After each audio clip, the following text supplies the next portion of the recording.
The Psychology of Money. Pelajaran abadi mengenai kekayaan, ketamakan, dan kebahagiaan.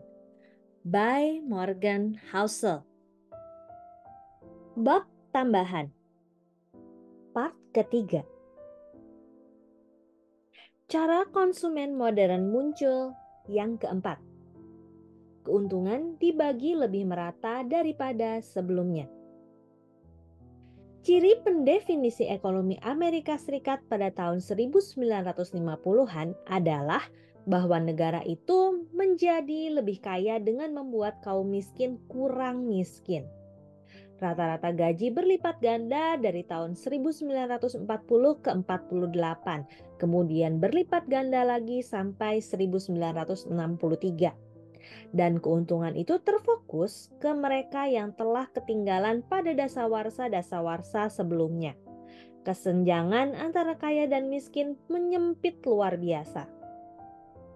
Lewis Allen menulis pada tahun 1955. Ketimpangan besar kaya dan miskin di balapan ekonomi sudah berkurang banyak. Para pekerja industri sebagai satu kelompok mengalami kemajuan terbesar. Orang-orang seperti keluarga pekerja pabrik baja yang dulu berpendapatan $2.500 jadi mendapat $4.500. Keluarga operator mesin berkeahlian yang dulu berpendapatan $3.000 jadi bisa membelanjakan $5.500 per tahun atau lebih.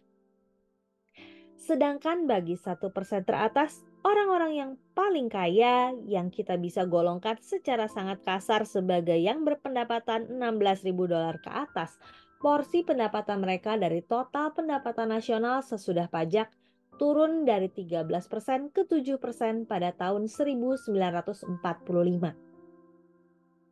Itu bukan tren jangka pendek. Pendapatan real untuk 20% orang berpendapatan terendah tumbuh hampir sama besar dengan pertumbuhan di 5% teratas dari tahun 1950 sampai 80. Kesetaraan bukan hanya terjadi di gaji. Makin banyak perempuan yang bekerja di luar rumah. Keikutsertaan perempuan di angkatan kerja naik dari 31% sesudah perang ke 37% pada tahun 1955 dan 40% pada tahun 1965. Minoritas mendapat keuntungan juga. Sesudah pelantikan presiden tahun 1945, Eleanor Roosevelt menulis mengenai seorang reporter Afrika Amerika yang berkata kepadanya, "Anda sadar apa yang terjadi dalam 12 tahun? Jika pada pelantikan presiden pada 1933 ada orang-orang kulit berwarna yang hadir dan bercampur dengan orang-orang lain seperti sekarang, tiap koran di negara ini bakal memberitakannya. Sekarang, kami tidak menganggapnya berita dan tidak ada yang merasa perlu menyebut-nyebutnya." Hak perempuan dan minoritas kala itu masih sangat sedikit dibanding sekarang. Namun, kemajuan ke arah kesetaraan pada akhir tahun 40-an dan 50-an memang luar biasa.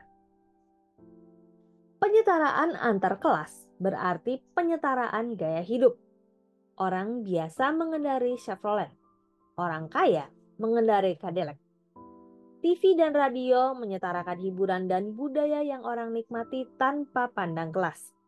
Katalog pesanan barang lewat pos menyetarakan pakaian yang orang pakai dan barang yang dibeli, dimanapun mereka tinggal. Harper's Magazine mengabarkan pada tahun 1957, orang kaya mengisap rokok sejenis dengan yang dinikmati orang miskin, bercukur dengan pisau cukur yang sama, menggunakan telepon, pengisap debu, radio, dan TV berjenis sama, punya peralatan penerangan dan pemanas yang sama di rumah, dan sebagainya. Perbedaan mobil orang kaya dan mobil orang miskin tidak banyak. Mesin dan perlengkapannya sama. Pada tahun-tahun pertama abad ini, ada kesenjangan mobil.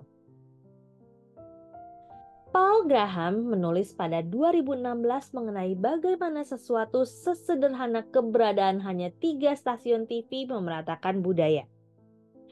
Sukar dibayangkan sekarang, tapi tiap malam puluhan juta keluarga duduk bersama di depan TV menonton acara yang sama pada waktu yang sama seperti tetangga sebelah rumahnya. Yang terjadi sekarang kalau ada Super Bowl dulu terjadi tiap malam. Kami benar-benar selaras. Itu penting. Orang mengukur kesejahteraan dengan membandingkan diri ke sesamanya. Dan dalam sebagian besar periode 1945 sampai 1980, orang punya banyak orang lain yang setara sebagai bahan perbandingan.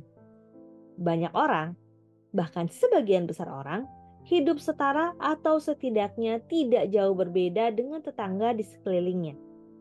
Gagasan bahwa kehidupan orang jadi setara seperti pendapatan mereka adalah poin penting cerita yang nanti kita bahas lagi. Demikian bab tambahan The Psychology of Money part yang ketiga. Saya Roswita Anggraini, sampai jumpa pada part selanjutnya. Terima kasih.